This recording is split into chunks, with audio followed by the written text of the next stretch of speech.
There we go. It is June 5th, 6:21 p.m. And this is Module 3. Yep.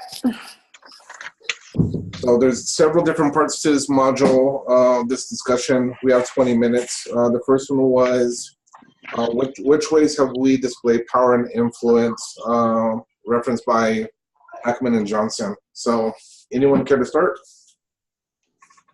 Okay, so I was reading the chapter, and I think it started, what was it, chapter 5? Yeah. Yeah, and it was funny. I was reading through the chapter, and it wasn't something that actually applied to me. It was more my boyfriend, because it's so funny. He always jokes about how much he hates his job and how they like try and give these little rewards that don't mean anything. So I actually sent this part to him when they were talking about reward power, and they brought up the example of like using these tangible or intangible things to try and reward their employees and things like that. So the example they used was giving out t-shirts for those who had to work overtime in order to, I think they were changing out the system or something. So they had to work overtime, and then by the time the system changed, all they got were t-shirts. And it's like, really? For all the work I did? Like, this is what I get.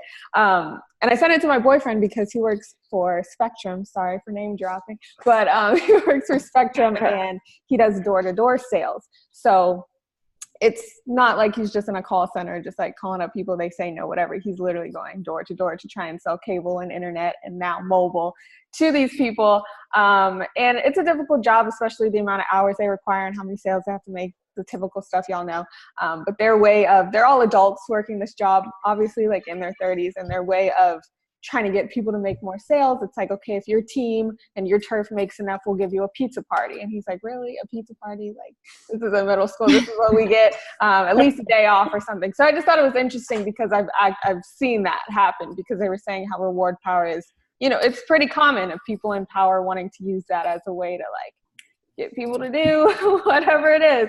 But yeah, so I just thought that was it definitely is. And in my experience, what I've tried to do is give people days off or out of the blue. Today, I had a team member who was working on a project and had Friday off, but they still logged in and they were still trying to make a couple deadlines. So out of the blue, I told them, you know what, sign off and leave. Even though she works from home, she was like, cool, I'm going to go to the salon. Because the best thing we could give people is we could give back time, you know. So yeah, we could go run and get a pizza any day of the week, but you can't get those hours back. right. Yeah, just to go off of what you just said, Lindsay, I work in like a Jewish nursing home, and we just finished Passover, and to prepare for Passover is very like rigorous. It's like so much work and time that you have to put in to, especially because I work in food service, and that's the main part of Passover. So a lot of the workers who are union workers, they put in a lot of overtime and a lot of, you know, just a lot of work to prepare for this specific time. And when it was all said and done, our director decided to just give them lunch from that they had already cooked. So that was like, you know, like a slap in the face for them, because like it's stuff that they prepare, it's stuff that they eat every day. I mean, they do have to pay for it every day, and that day they decided to give it for free, but it was still like such a prize, like such a good thing. Like, it was nothing. So just to like reiterate what you were saying, that's kind of like, it's kind of a slap in the face. All the hard work you did, this is what you get in return. So and it's not to be greedy or to be, you know, like you're not thankful for it, but it's just like, come on now, you know. You could have done so much better, right? Not to free lunch that we eat every day. Not to name drop, but I work for Chase and I've been there for 20 years, and this is what I got for my 20-year anniversary. Oh God! Oh wow, that's huge. No, they also let us. They let us pick from a catalog, and I picked a nice barbecue smoker, so at least I got some. That's cool.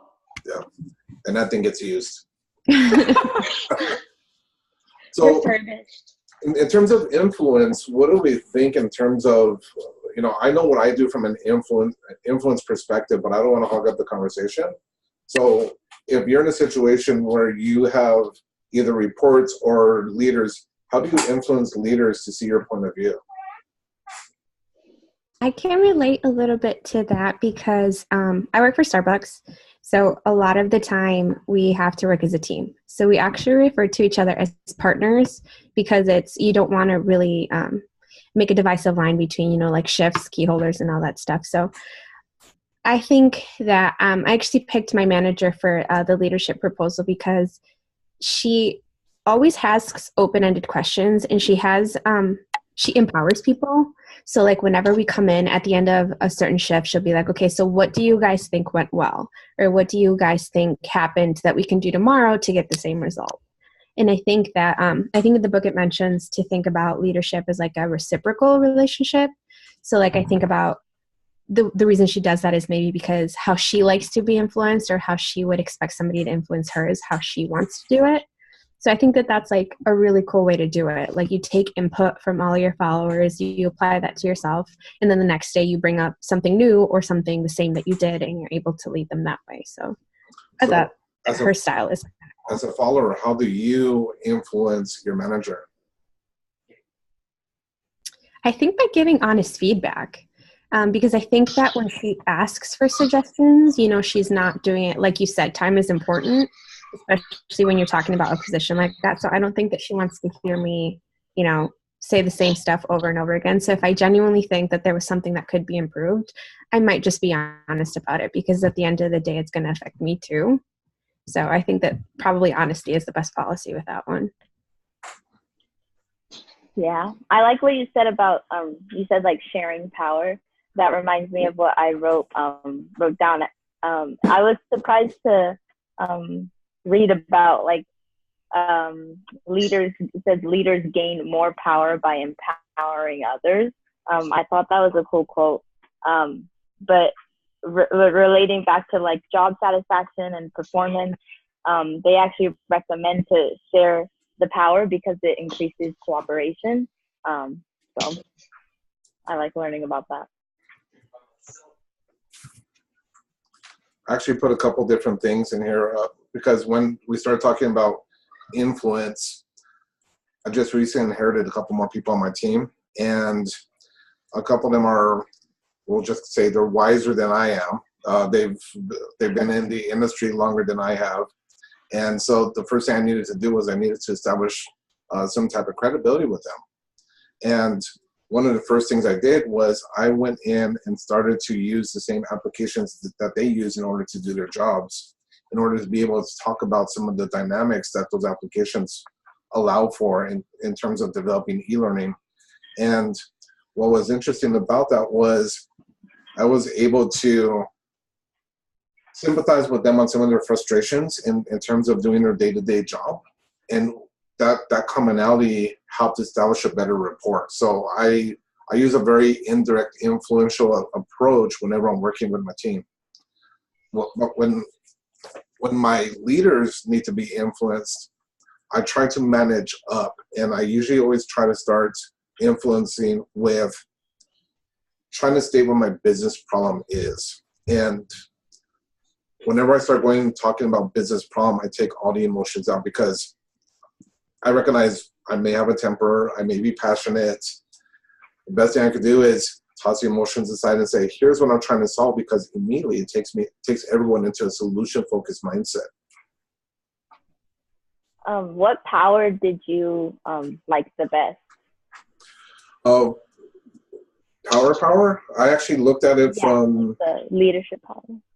I actually looked at it from three different ways. I looked at it from credibility. I looked at it from avoiding hard tactics and negotiation. So under credibility, what I put was it's built on perceptions of our competence, our trustworthiness, proving that I could do the job. That was more of a referential power than an overall. I don't have it in my notes, but legitimate. Thank you.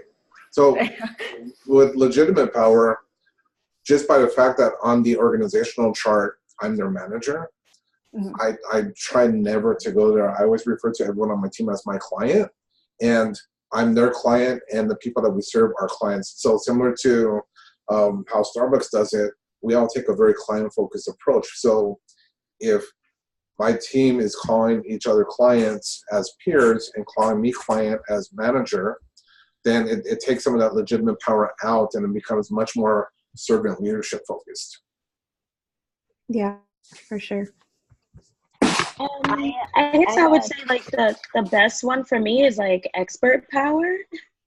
It's like it like details here the benefits is like high follower task satisfaction, high follower task performance, and like drains little if any emotional energy from the user. The only problem is that it like may take a very long time to develop, but like all good things take a long time to like harness and develop. So I'm going with expert power. Same. I was in between referent and expert power, but I think I liked expert power a little better just because like you have to possess the necessary knowledge and skills, and I really appreciate that with leadership, like when they really know their facts and Know like, everything, yeah. the correct way. Yeah. I feel like it means a lot when they actually know what they're talking about versus when they think they know what they're talking about. So, yeah. I went with expert power too because the lead trainers there. So when I talk to, like the first time partners and I'm talking about all this stuff or how easy it's going to be or how much faith I have in them, if I didn't actually know what I was talking about, they might just look at me like, well, you don't really understand where I'm coming from. So how could I trust you with that? You know what I mean? So even like my peers, even though I'm not technically like their supervisor or their manager, whenever they need help with anything that has to do with like recipes or standards or anything, confident to me about like information that they need without necessarily being like, go ask her, you know what I mean? So it's like a collaboration, but at the same time, they look a little bit more up to me than they would if I didn't know what I was doing. So I think that one comes in handy if you're trying to like get along with people who are on the same level with you. Yeah, what I try to do is I try to start off with, I try to avoid legitimate power because we're all professionals. We're all in the org chart. I don't necessarily care. I'm not looking to build an ivory tower and be sitting in the boardroom. That's not my style. So I always try to become like the subject matter expert, right? Because if I could be relied on as an expert and be able to talk somewhat in detail of what people's roles are and trying to help problem solve for them, I jump from legitimate power through expert power up into reverent power, acting more like a role model to be able to model the type of behavior I expect from my team and go above and beyond with extra efforts to model that as an expectation setting with the rest of the team. So it's a progression through, especially when you're starting to establish some of those relationships. Definitely. I wanted to bring up another point really quick, just about power itself and the influence of your power. I think being with social media being my job, there's a lot that goes into like the perception people have of your power when they're looking at numbers or looking at engagement and things like that. There's a different perception of what things appear to be versus what they actually are. And just recently, I don't know if you guys saw this, there was a girl on social media. I really don't know what she does. I'm going to be honest. I've never heard of her, but she does have like several million followers. And so a lot of times when people are building their following, whether it's bought or organically grown, they want to start, making things, whether it be clothing lines, anything really. But in this case, it was a clothing line. So she did start a t-shirt company with over 2 million followers and had to shut the company down because she couldn't sell more than 36 shirts with the launch of it. So yeah.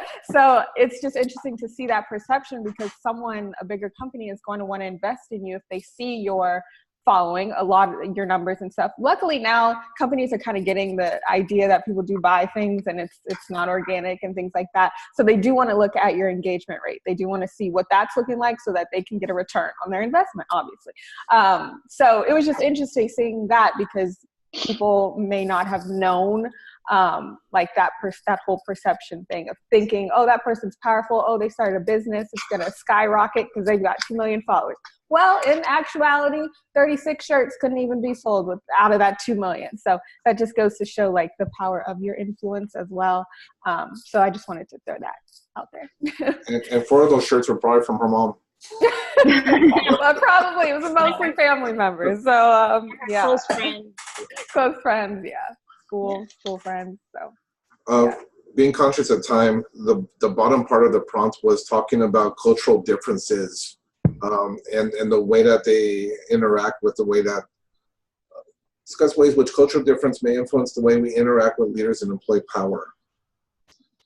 So when thinking about our leaders and your own background, do you see, for example, I come from a very collectivistic society, you know, being part Hispanic, part Filipino, and part white, but I was raised in a very collectivistic society. Whereas my leaders are individualistic. One is Anglo, the other one's from the UK, and they don't do half the things that we do in my family. So what I found is the majority of my team also is from collectivistic backgrounds. So what I've had to do is I've had to kind of be the mouthpiece to not overwhelm my leaders, because they feel like when we all get together and we all start talking together, they feel overwhelmed that we're ganging up on them. Do you see yourself with a similar type of experience? I see it as myself as a follower, not necessarily a leader, because I haven't achieved that position yet, but I find myself where, like you said, I come from a different type of like fulfillment of roles. So when I do my job, I like to go a little bit above and beyond, not necessarily because I'm going to get a reward for it, but I think I was just kind of brought up where like, if you're going to help, you're really going to help. And I have some of my peers, they do exactly what's in the job description and nothing more. And I think in that way, I tend to influence my leaders a little bit more. So it's like, I think a lot of our culture, a lot of what we're used to, a lot of the ideals that we have for leadership and followers has a lot to do with, you know, how well you can do that. Any other point of views? Just going off of the cultural, I was looking at credibility, and then it talks about things to have and nonverbal behavior. So like I talked about in the book, to like have really strong eye contact. And I thought that was interesting because that's like debatable in different cultures, because actually in China, it's like disrespectful to look in the eye. And also in Iran, for the opposite gender, you're not supposed to as well. So you're supposed to lower your gaze. So I just think that's interesting. It's really good to have, you know, that cultural intelligence, because here in America, like strong eye contact is great, but in other countries you can really offend somebody. Yeah, a great book on that is one called Kiss, Bow, or Shake Hands.